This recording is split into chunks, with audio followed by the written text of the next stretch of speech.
Matarik man ang buhay, patuloy ka lang sa paglalakbay. Para saan ba't ikay makakarating sa tagumpay? Ay mararating mo rin ang tagumpay. So ayan, ganyan kasi pag yung mga tao, ayan o, bundok yan. Tapos ito, tinanggal nila yung mga bato, nilagay sa gilid para lumalim, para magkaroon ng tubig. Tsaka makapagtanim sila ng palay. So ayan, may palay na dito, katabi niya yung bundok.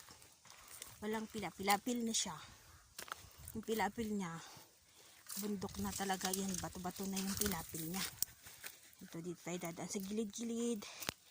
Kailangan malakas kang manimbang para hindi ka madulas. Ayan. Ayan o. Ayan o. Struggle is real. So ito. Ayan. Ayan.